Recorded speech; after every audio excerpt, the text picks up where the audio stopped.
Salam Sejahtera and welcome to another edition of Perception, where we discuss current issues that are daily topics of concerned discussion among multicultural Malaysians of all walks of life. Ladies and gentlemen, our topic of discussion today is Bersih July 9th in review, and to discuss this matter, we have with us Yang Berhormat Dr. Hatta Ramli, the Honourable Member of Parliament for Kuala Krai. YB, on behalf of TV Pass, I thank you for taking time to be with us on this edition of Perception. My pleasure. YB, public perception on the massive turnout at the Bersih rally suggests that the Rakyat has given notice to Prime Minister Najib and UMNO BN that they will be consigned to the dustbin of Malaysian political history at the 13th general elections. What is your perception on this prevailing public perception? Indeed, I would like to go along with the general perception of the public. The massive turnout is a big slap for the current administration, and it showed that whatever the blockade or whatever thing that they did in trying to stop people from coming, it has failed miserably. People now have got their they have lost their fear. Yeah, they are very daring, and they come out in full force to show the support for Bersih. So it really shows that these people want change. So I guess it is not only a wake-up call now, it is a strong signal that the current administration, the current government headed by Bersih Nasional is nearing its end. YB, Bersih wanted a mere 2 hours to conduct their rally at the Merdeka Stadium, but they were denied the right to do so by the police. The police instead decided to lock down Kuala Lumpur for a massive 22 hours, as well as impose nationwide roadblocks. So who is it that actually denied traders, retailers and businesses their right to earn a living on a Saturday? Is it Bersih or is it the police? Well, I can say strongly that Bersih has got nothing to do with the problem of the traders. Whoever dared enough to open their business on that day were making a roaring business. This shows that the peaceful demonstration, the gathering of the people is really a safe gathering. The problem that we have heard and the information that we have got is that it is the police force that have requested all traders to close their business on that fateful Saturday, and in fact they have been asked to close even earlier, and threatening them of dangerous behaviors of the people. I cannot blame the traders for following the advice, because who want to lose their business in such a way? So they have to follow the advice by the police. But we have all along informed the public, informed the traders that this is going to be a peaceful gathering, and in fact they could make better business when there are so many people, because everybody brings some money in that gathering. The closing of Kuala Lumpur for almost 22 hours is an overkill. It is something that we have never seen before done in Kuala Lumpur, say for May 13, which most of us who were there were not even aware what happened during May 13, because most of them are below 40. So trying to stop people from coming on that day by clamping such almost a curfew in Kuala Lumpur is a very poor decision of the government. And I think if only they had let us spend that 2 hours in the stadium as requested, as had been proposed by so many people, including the Yang di-Pertuan Agong, I think the gathering could have gone very smoothly. We get our message across, and there's no trouble. But I think the government was playing around with the decision.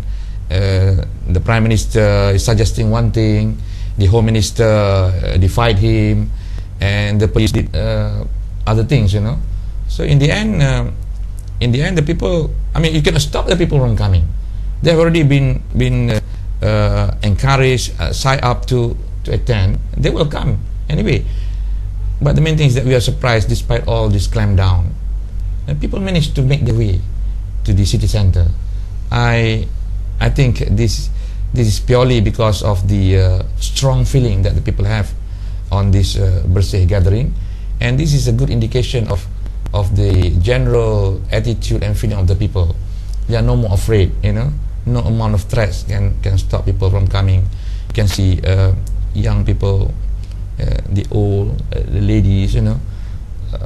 Really, it is very encouraging, and I think this is very good for the country in the future. Why?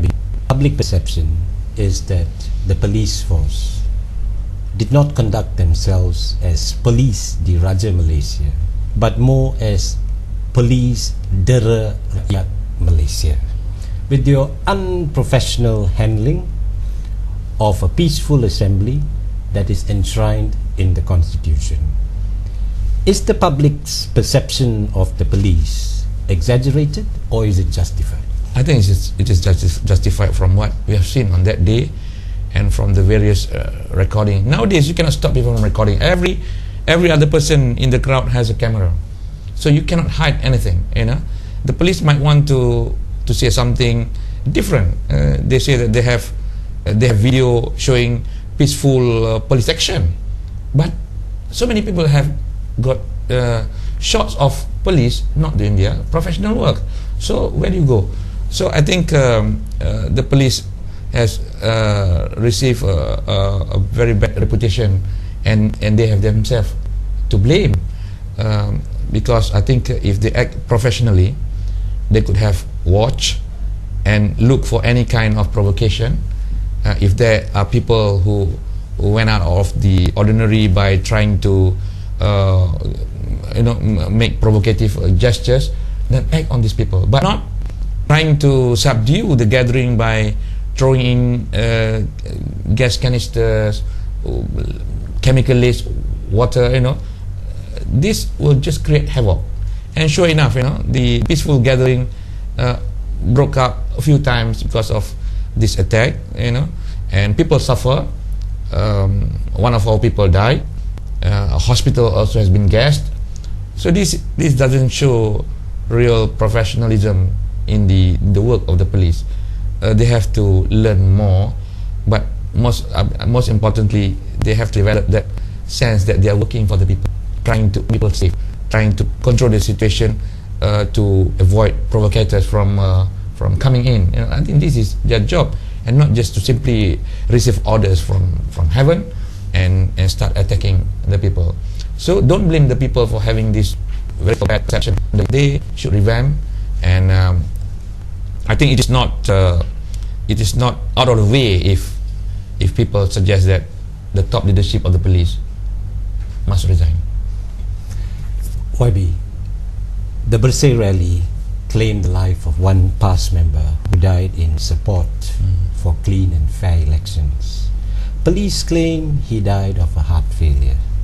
Other reports suggest that he had 3 broken teeth, as well as 4 broken bones on his rib cage. Which is which? Is PAS going to pursue the truth of the matter?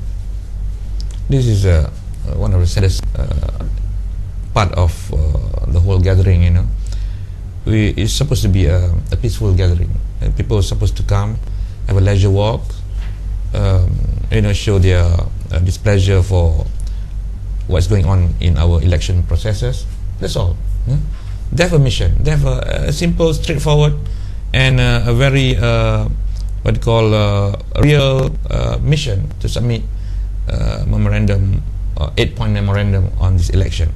So nobody is supposed to die. Nobody is supposed to get injured. Nobody is supposed to shed tears because of gas. You know, but this has happened, and I feel very sad. Not only because this is a past member, but because he came out an elderly 58, 59 years old coming out bravely to join us and to show his support, and he has to die like that. We cannot take this single death easily, I mean, we need to know what really is the reason. We have not really received the post-mortem report, but as you said, we have heard that there were reports of broken ribs, broken teeth, which will not be something occurring just out of the blue. There must be some events happening. So how do we get the truth? Besides the post-mortem report, I think there should be an in-depth investigation, a royal commission for investigation to see the cause of death, so that we will not have such kind of event repeated. But again, I think a royal commission of investigation been set up, and results have been published. People have been told off for their overaction, but still things happen. So I think the government must be really committed to avoid such thing. But before that can happen, we need to have the full investigation to determine the cause of death. I mean, yes, of course, people can die from heart attack anyway, but why do you get a heart attack at that point in time?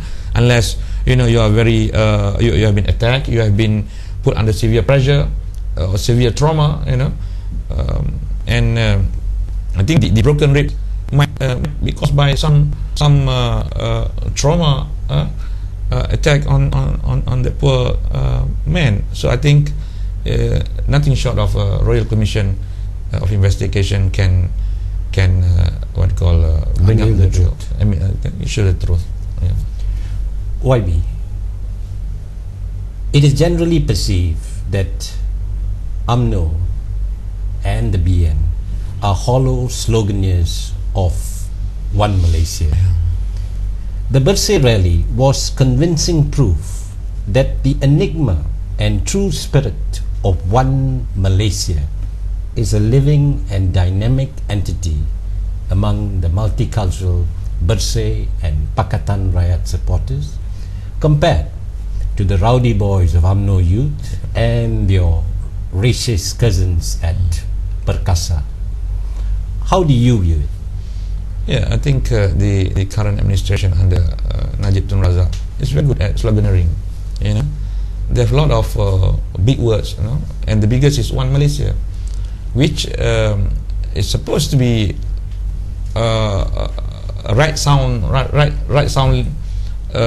slogan, where you want everybody to unite. But in practice, nothing has happened. In fact, after Najib's One Malaysia, the racial divide has become wider, and the government has allowed rowdy people like Perkasa to take charge and to decide on the fate of the country, which is very bad. So what happened on 9th July is really an enigma, as you said, is the living example of what living together is all about. People of all walk of life, of all ages, both men and women, together helping each other, consoling each other during the point of stress. I think this is what we are looking for, and I'm proud that we in Pakatan Rakyat has managed to develop this spirit of camaraderie, which is very important for a multi-ethnic, multicultural Malaysia to survive in the future. This is a good example. I think this is what is frightening Barisan Nasional and UMNO. They have been sloganeering, but nothing has come forward. And in fact, they supported Perkasa, which is a very narrow racist group. And I'm glad we did have this occasion on 9th of July, and it gives real hope for the country that we can live in a better situation in the future if we proceed with tolerance, with understanding, taking things for the sake of general well-being of the country. And I don't think UMNO and Barisan Nasional can do this, can emulate what we have done. We will take a short break now. To our respected audience, we trust you will be with us when we return after this break.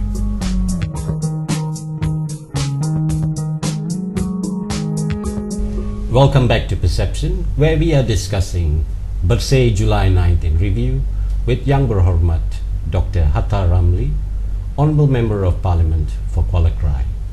YB, the day after the Bersih rally, Prime Minister Najib was full of boast that UMNO will defend democracy in this country. Does not defending and upholding democracy begin with clean and fair elections? Exactly. I think one of the basic things in democracy is a clean and fair election. I think that is what the people is asking for, and that was what Bersih was asking for. So why the strong antagonism? Why the strong suppression of Bersih, of the people on that day? And the funny thing is that on Sunday when he gathered the 6,000 people that he was saying, which was called just about 3 days before that, meaning that the gathering was in response to our Bersih gathering. He boasted that he could have easily brought out 3 million people. No, we are not going to fight numbers. Yes, numbers is very important in democracy, but it is only useful in election, when votes are counted, but not for street demonstration. Well, he can say that this is illegal gathering and so on. But among the things that he said on that day is that he had sent out his people to the gathering, the UMNO youth. This indicate that Najib has either done one thing or two things. One, sending his people to an illegal gathering, or he has recognized that this gathering is legal. So if this gathering is legal, then the government should stop from now any effort to demonize Bersih, and stop arresting people and apologize for all that they have done on that day by arresting our leaders and so on. But if he still insists that that gathering was illegal, then he has done a very illegal thing by sending his pemuda to join the gathering for an unknown reason. We have a reason to be there. We have a reason to promote democracy. And I think the Constitution really allows people to assemble, to gather in a peaceful manner. So that is very much democracy. But what is he trying to say? That if he wants democracy for the country, he said he will do it. Do it by accepting what Bersih has suggested, improve on the procedure, get the election commission to practice independence, in executing their work. That's just what we want. But I guess, as we have said earlier, this pure sloganeering on their part, and I'm sure they will continue with their kind of action and suppression on the people. YB, PM Najib also claimed that UMNO does not subscribe to street demonstrations. Who is he kidding when it was the rowdy boys of UMNO youth that created an unruly ruckus on the Penang Bridge, as well as miserably tried in vain to disrupt the Bersih rally? Right. Where do you stand on the matter? Well, I think I don't think he knows what he's saying. If you are really against street demonstration, then stop your people categorically. That they should not be involved in anything. But what you have given an example, and even before that, a few demonstration, although not done, by UMNO youth, but it is by organization that is very much backed by UMNO, doesn't really show that they are doing what they are saying. So I think he must admit that he's in the wrong. YB, what is disturbing for the riot is the Prime Minister's brazen lying to the riot. This is unacceptable. A Prime Minister lying, almost cheating the people. I think this is something very, very bad. I think we cannot take this from a prime minister. A division leader of UMNO can give such speeches, but not from a prime minister. I remember a few days before that, he gave a very strong speech in Kelantan, hitting at Dato' Ambega, for being anti-Muslim, anti-Malay, which I thought is very unstatesman, for a prime minister to personally attack a person, and similar words has been said before by the leader of Perkasa, for example, which we can understand because Perkasa is a racist organization, but coming from a prime minister, I think this is very bad, and lying to us, trying to show that they are really having a principle of no street demonstration, but at the same time he encouraged his people to come, not just to demonstrate but to disturb us. I think this is one lie too many, which I don't think we can accept. YB, the day after the rally, one of the most telling statements of the Prime Minister was, quote, "We prefer to live in a country where the future is better than what it is today," unquote. Public perception is that this is an unwitting open admission by the Prime Minister that the Rakyat is dissatisfied and disgusted with UMNO's governance of Malaysia today. Exactly. How do you perceive it? Yeah, I think this is what I perceive and most people perceive, that when he admitted that, he's talking about the current government, which cannot promise the future for the people. So this is an admission, which I thought for once he's saying his heart out. But you cannot follow up this admission by suppressing the people and continuing with the current practice, which is wrong. So I don't think he is in a good frame of mind, connecting what he said with what he is doing. I think the people should realize this, and we cannot take this anymore. I think for the future of the country, we need a strong change, leadership change, change of governance, change of the ruling party. I think this is the only answer. We cannot give our hope back to the people who have destroyed the country. That is something, kind of an oxymoron kind of thing, So I think the people should learn this, and we hold our hand together and go for the change that we are looking for. In short, the people have got no alternative but to dump the BN. Frankly, the only choice is to dump BN. YB, the PM also claimed that he is not for UMNO forming the government by cheating the people.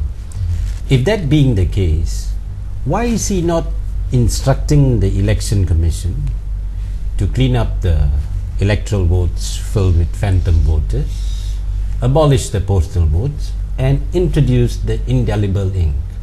Can we believe what the Prime Minister is saying, or is he ranting, huffing and puffing in vain?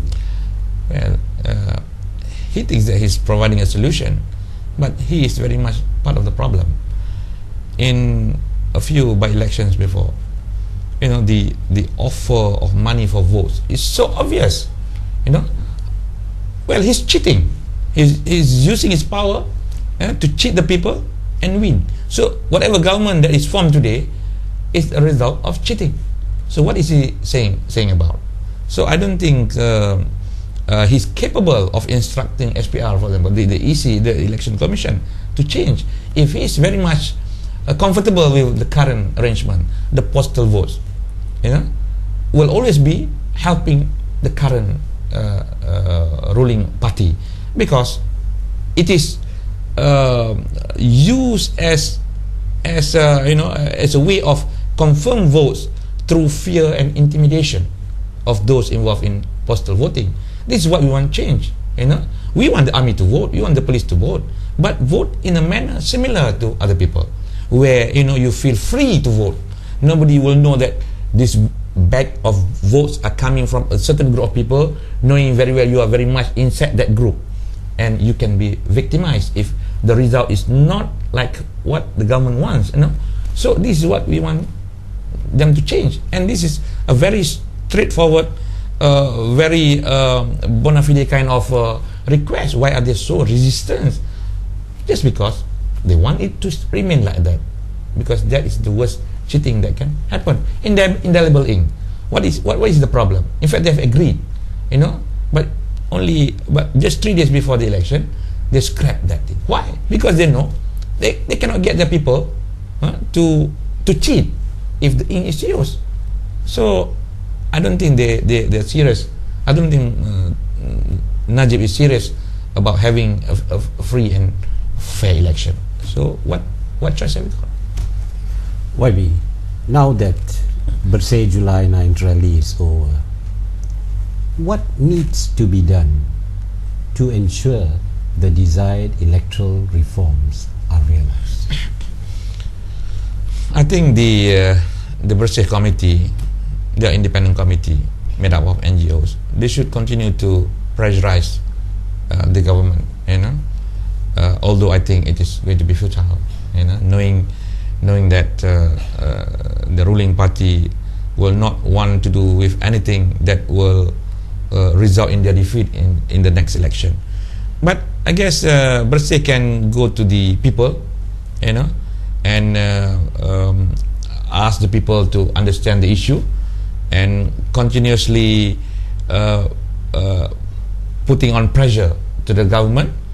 And I think I've read somewhere that the Bersih committee has suggested that the protest to go on in small groups, throughout the country until election comes. I think the people must be made aware.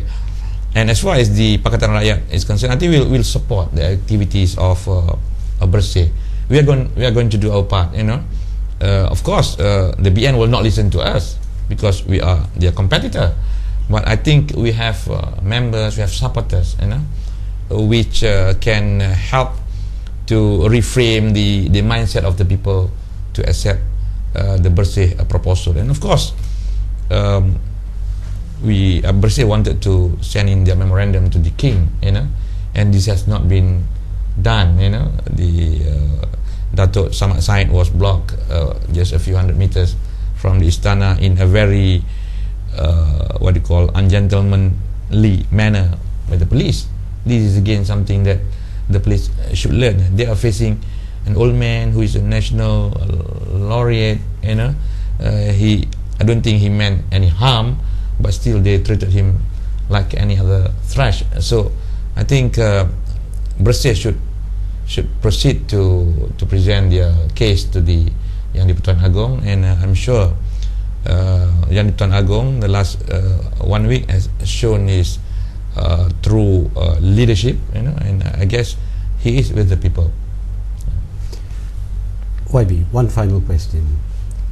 Is UMNO BN not worried about what the rest of the world thinks of them? They seem like the upholders of pariah democracy without these electoral reforms. Well, I think Bersih, the local version, the international version, have sent this signal throughout the world, and everybody is looking at Malaysia as a country which practice half-baked democracy. The government should be embarrassed, but knowing Barisan Nasional UMNO, they are people with thick skin. They will never care. They will say that we have people behind them. They have the Malays behind them, the rural people behind them, and I think they will proceed without having any feeling of guilt, or embarrassment or shame. They will continue. But I think if they persist like this, the respect of the international community on Malaysia will be very poor, and this is not going to be good for the country economically and so on. So I think we have to stop this charade, and then we have to get this government to concede that they are no more helpful to the country. We need this change, and although it is too much to ask them to quit, I think we must continue to do that, and hopefully in the general election, the general mood will be different, and we'll get the change that the people are looking for. YB, thank you so much for being welcome with us on this edition of TV Pass. Thank you very much. To our respected audience, wherever you may be, I thank you for following this discussion, Bersih July 9th in review with Yang Berhormat Dr. Hatta Ramli, Honourable Member of Parliament for Kuala Krai.